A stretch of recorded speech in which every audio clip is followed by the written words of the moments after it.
Hello everyone. म आज अब तपाईँहरूलाई यो सिडिएमआइएसमा कसरी इभेन्ट एन्ट्री गर्ने त्यसको बारेमा बताउन गइरहेको छु। अब सबभन्दा पहिला चाहिँ cdmis.gov.np मा जाने, cdmis.gov.np। त्यसपछि यहाँ साइन इन भन्ने बटन छ।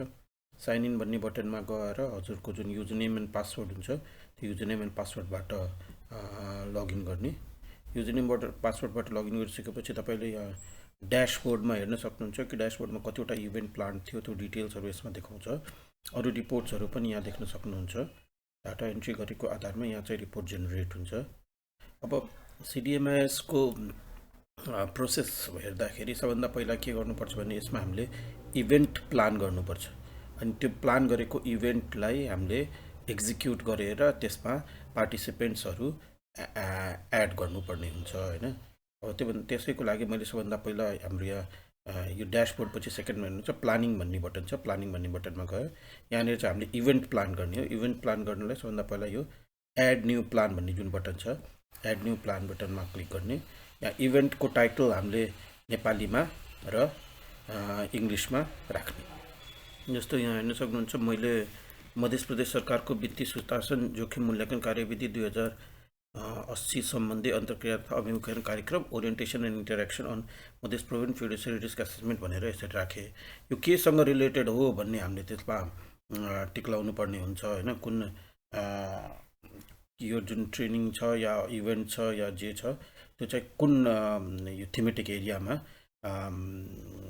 रिलेटेड हो भनेर हामीले त्यसमा टिक लगाउने हो। र त्यो लगाइसकेपछि यदि कुनै अरू एजेन्सीबाट सपोर्टेड छ भनेदेखि हामीले त्यो एजेन्सी सेलेक्ट गर्ने हो हैन। जोइन्ट भेन्चर सपोर्ट हो भनेदेखि त्यो यहाँ तपाईँको सब डेभलपमेन्ट पार्टनर्सहरू आउँछ। र यहाँ चाहिँ हामीले पिएलएमबिआइएस नम्बर, यो एक्टिभिटी गर्नलाई जुन पिएलएमबिआइएसको नम्बर हुन्छ त्यो पिएलएमबिआइएस नम्बर हाल्नुपर्ने हुन्छ। जस्तो मैले यो हाम्रो मध्य प्रदेशको पिएलएमबिआइएसको आधारमा 2.7.25.164 भनेको इम्प्लिमेन्ट कसले गरेर हो भन्दाखेरि पिपिआईले इम्प्लिमेन्ट गरे भयो।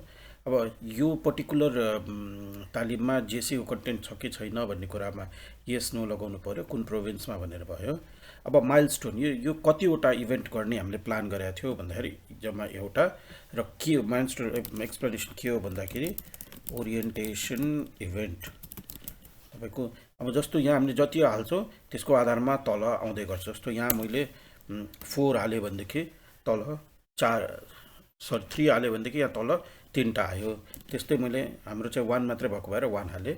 र अब यसमा तपाईँको त्यो पर्टिकुलर इभेन्टलाई हामीले कहिले गर्ने प्लान गरेका छौँ त भनेर, यो हाम्रो इभेन्ट भइसकेको भएर हामीले यो चाहिँ कार्तिकमा गरेका थियौँ। त्यही भएर कार्तिक, यो हाम्रो इभेन्ट चाहिँ कार्तिक होइन मङ्सिरमा भएको रहेछ। मङ्सिर 11 देखि 13 मा भएको थियो। त्यही भएर मङ्सिर। अनि यो हामीले लालबन्दी सर्लाहीको लालबन्दीमा गरेका थियौँ। सर्लाही लालबन्दी, यसको बजेट चाहिँ 5,50,000 भएको भएर हामीले थाउजन्ड्समा राख्छौँ। र यसको फोकल पर्सन भनेको चाहिँ जस्तो यो हाम्रो पिएफएमसँग रिलेटेड एक्टिभिटिज भएको भएर देवराज राई सरलाई मैले यसमा फोकल पर्सन बनाएँ। यसरी बनाइसकेपछि हामीले इभेन्ट प्लान गऱ्यौँ र यसलाई हामी सबमिट गर्छौँ। इभेन्ट प्लान एडेड सक्सेसफुल्ली भनेर यहाँ हेर्न सक्नुहुन्छ। इभेन्टको प्लान अलरेडी सक्सेसफुल्ली एड भइसकेको छ। अब के गर्ने भनेदेखि हामीले यो इभेन्टलाई एक्जिक्युट गर्नुपर्छ। त्यो एक्जिक्युट गर्नलाई फेरि यही प्लानिङमै जाने। प्लानिङमा गइसकेपछि यहाँ फर्स्ट बटन जुन छ त्यसमा क्लिक गर्ने। फर्स्ट बटनमा क्लिक गरिसकेपछि जुन हामीले इभेन्ट बनाएको थियो त्यो इभेन्ट यहाँ देखिन्छ। Create and execute an event भनेर छ, यसमा क्लिक गर्ने। यसमा क्लिक गरिसकेपछि यसमा हामीले इभेन्टको अब डिटेल्सहरू यसमा राख्दै जाने हो। इभेन्ट्सको डिटेल्सहरू भनेपछि जस्तो यहाँ नाम जे राखेको थियो त्यो नाम यहाँ आयो। यो एमटट या टट हो भनेदेखि हो होइन भन्ने हामीले यहाँ सेलेक्ट गर्ने। त्यसपछि प्रोग्राम टाइप पब्लिक राख्ने कि क्लोज राख्ने। पब्लिक राख्यो भनेदेखि पब्लिकली सबैलाई देखिन्छ भनेदेखि, क्लोज राख्यो भनेदेखि क्लोज ग्रुपमा मात्रै देखिन्छ। यो बजेट भइहाल्यो।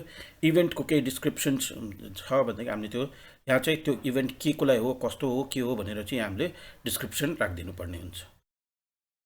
यसमा हामीले त्यो इभेन्टको डिस्क्रिप्सन त्यो किन गर्न लागेको हो भनेर चाहिँ राख्न सक्छौँ।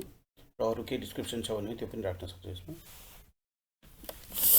र इभेन्टको डिस्क्रिप्सन राखिसकेपछि अब यो इभेन्ट फिजिकली हुने हो कि भर्चुअली हुने हो भनेर हामीले यहाँ भर्नुपर्ने हुन्छ।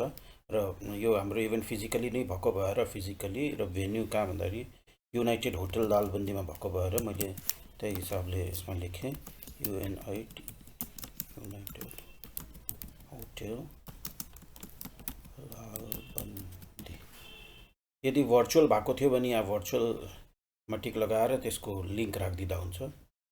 र यो इभेन्ट कहिले भनेको भन्दा मैले अघि भने जस्तै यो मङ्सिर 11 देखि 13 भएको थियो र त्यही आधारमा मैले यहाँ छाने मङ्सिर 11 देखि मङ्सिर 13 सम्म। खास हामीले यो इभेन्ट प्लानिङ चाहिँ पहिले गर्नुपर्ने, तर यो कार्यक्रम सकिसकेपछि हामीले गरेका छौँ। त्यसपछि एक्सपेक्टेड नम्बर अफ पार्टिसिपेन्ट्स, यो इभेन्ट हामीले गर्दाखेरि चाहिँ कतिजना पार्टिसिपेन्ट्सलाई हामीले एक्सपेक्ट गरेका थियो भनेर यहाँ हामीले नम्बर्सहरू पार्टिसिपेन्ट्सको डिटेल्सहरू हाल्ने हो यो पेजमा।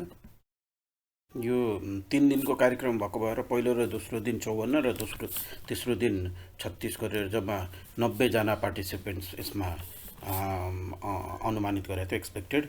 र यो चाहिँ प्रदेश तहको कर्मचारीहरूको लागि गरेको छु। तपाईँको कार्यालय प्रमुख प्लस लेखाका कर्मचारी र योजना र आइटीका कर्मचारीहरूको लागि गरिएको थियो।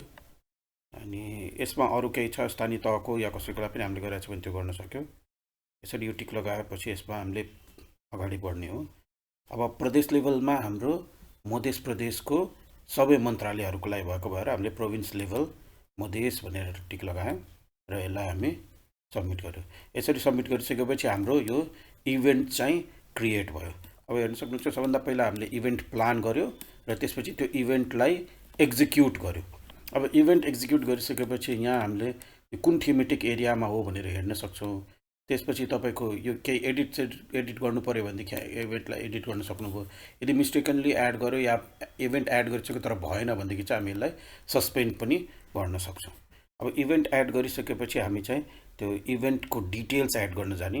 यहाँ हेर्न सक्नुहुन्छ अघि तपाईँको यो इभेन्ट यहाँ आएको थिएन भनेदेखि अहिले त्यो इभेन्ट यहाँ इभेन्ट भन्नेमा आइसकेको छ।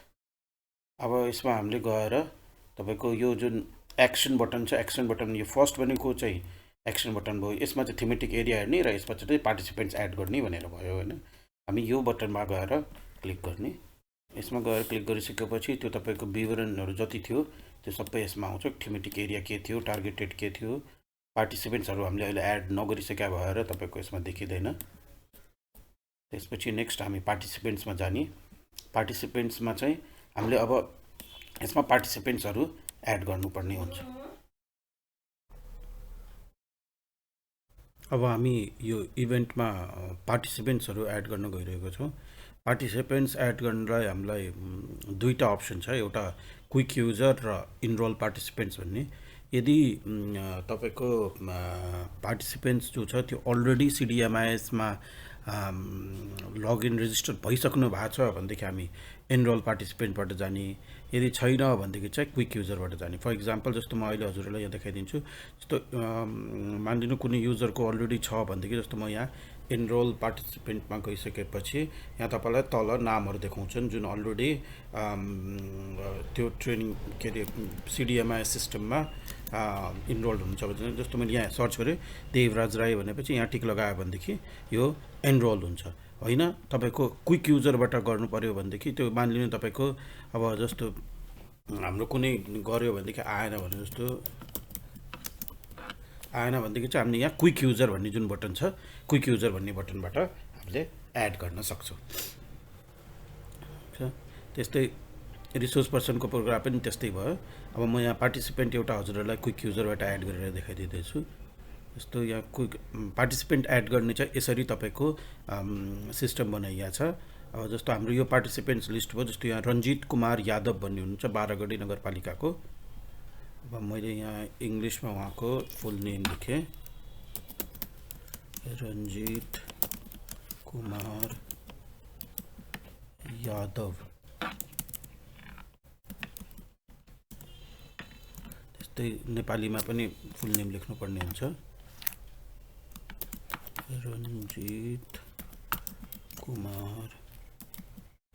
यो चाहिँ तपाईको डिसएग्रिगेटेड डाटा राख्ने भन्ने हिसाबले बनाइएको छ। सो इमेल एड्रेस उहाँको छ भनेदेखि हामी इमेल एड्रेस पनि राखिदिउँ। इमेल एड्रेस छैन।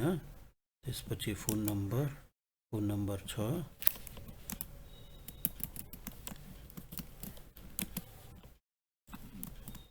फोन नम्बर हामीले राख्यौँ। त्यसपछि कास्ट ग्रुप यादव भनेपछि हाम्रो देशी भयो। अब एज भने चाहिँ डिसेबिलिटीमा नो, जेन्डर पुरुष, पर्मानेन्ट एड्रेसमा मधेस, हाम्रो वर्ष 12 को 12 गढी भन्नुभएको छ।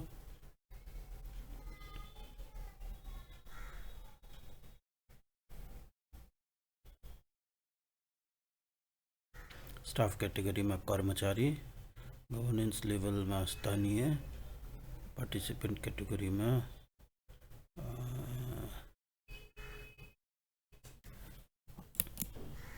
उहाँ चाहिँ प्लानिङ सेक्सन चिफ भन्नुभएको छ। उहाँको डिजिग्नेसन थाहा छ भनेदेखि हामीले राख्न सकौँ, नभए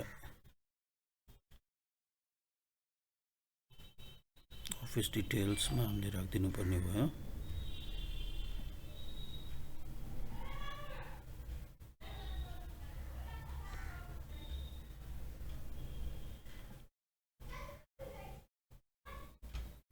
ठिक छ, यसरी हामीले एउटा क्विक युजर एड गरेर सबमिट गर्न सक्छौँ। यसरी एड गरिसकेपछि त्यो पार्टिसिपेन्ट लिस्टमा त्यो हाम्रो पार्टिसिपेन्ट्स देखिन्छ र उहाँलाई हामीले अनइनरोल या रिमुभ पनि गर्न सक्छौँ र यहाँबाट भ्यू भन्ने बटनमा क्लिक गरिसकेपछि उहाँको जुन डिटेल्सहरू हामीले राखेको थियो त्यो डिटेल्स यहाँ देखिन्छ। यसरी चाहिँ हामीले पार्टिसिपेन्ट्सहरू एड गर्दै अगाडि बढ्न सक्छौँ। अर्को नेक्स्ट भनेको चाहिँ हाम्रो रिसोर्स पर्सनको बटन छ। रिसोर्स पर्सनको बटनमा पनि हामीले एड न्यू रिसोर्स पर्सन भन्ने यहाँ जुन बटन छ त्यसबाट हामीले एड गर्न सक्छौँ। यदि अलरेडी छ भनेदेखि तपाईँको यहीँबाट हामीले सर्च गरेर गर्न सक्छौँ त्यही प्रोसिजरबाट।